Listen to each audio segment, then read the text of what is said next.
Olá a todos, bem-vindos a mais uma aula no módulo de Fundamentos em Doenças Valvares, tudo o que você precisa saber sobre a insuficiência aórtica. Eu sou Antônio Nascimento, médico colaborador da unidade de valvopatia do INCOR e hoje falaremos sobre a terceira aula no módulo de insuficiência aórtica, que é eletrocardiograma e radiografia de tórax. Em primeiro lugar, é preciso que a gente relembre os mecanismos da insuficiência aórtica, que passa pelo refluxo diastólico da aorta para o ventrículo esquerdo.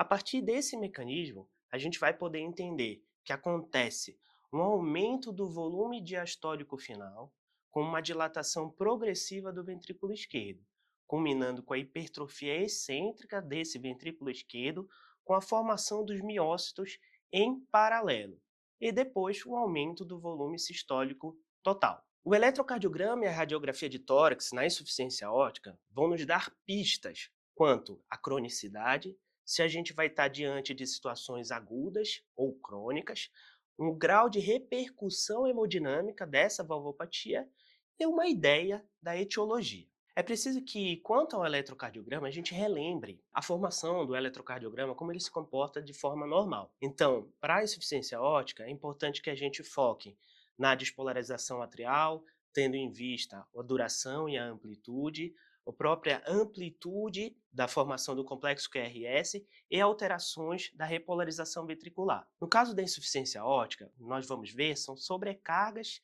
nas câmaras esquerdas, que podem se manifestar com a formação de aumento dessa amplitude do complexo QRS, manifestadas como sobrecarga ventricular esquerda e sobrecarga atrial esquerda. Como nós vemos a imagem, podemos observar a formação do strain do ventrículo esquerdo e critérios de sobrecarga ventricular esquerda, como é exemplificado nessa tabela.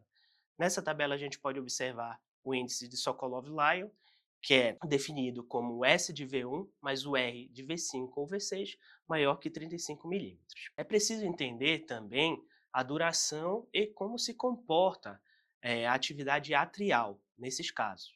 Porque na insuficiência aórtica, o que a gente vai poder observar em casos mais avançados ou em casos já que são mais crônicos, sobrecarga atrial esquerda com a presença de índice de Morris, como demonstrado na figura. Outro ponto importante, já agora falando sobre a radiografia de tórax, é tentar entender as estruturas normais da radiografia, tentando nos focar quanto à apresentação normal do átrio esquerdo, a apresentação habitual do ventrículo esquerdo e estruturas adjacentes, como a própria manifestação ou como se comporta os brônquios fontes, para que a gente possa ter uma ideia desse grau de congestão. Na insuficiência aórtica, o que a gente vai observar são cardiomegalias às custas do aumento do ventrículo esquerdo. Outros pontos que podemos observar que também vão dar dicas quanto à cronicidade é a presença de alongamento ou aumento da ectasia de aorta, que vai falar sobre uma possível etiologia que seria de aumento ou dilatação da aorta, ou em etiologias como bivalvar ou bicúspide.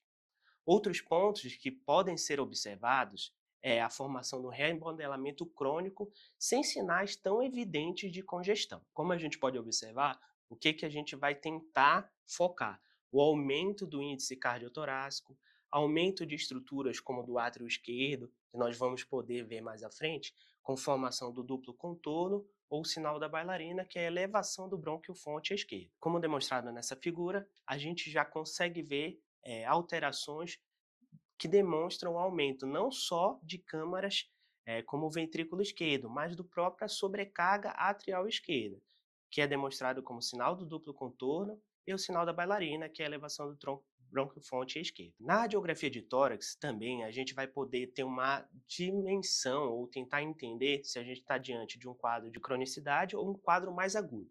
Nos quadros mais agudos, o que, que a gente vai observar? Que a silhueta cardíaca é normal ou discretamente alterada.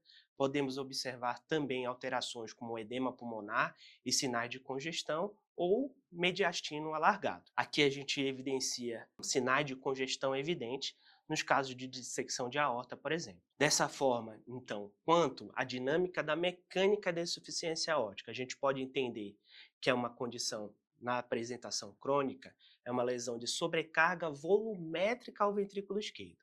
No eletrocardiograma, o achado mais típico são sinais de hipertrofia, sobrecargas de câmaras esquerdas, como ventricular esquerda, mas também atrial esquerda, podendo observar distúrbios da condução intraventricular em estágios mais avançados, mas a sua ausência não exclui a doença mais importante. Na radiografia de tórax, o que a gente vai observar? Sinais de cardiomegalia ou alterações da dimensão da aorta, que pode estar alargada, e que vão poder sugerir cronicidade ou mesmo um mecanismo etiológico. E lembrando que, na insuficiência aórtica, a apresentação aguda, o eletrocardiograma ou a radiografia de tórax podem ser normais. E lembrando que esses exames têm suas limitações. Acho que era isso. Obrigado.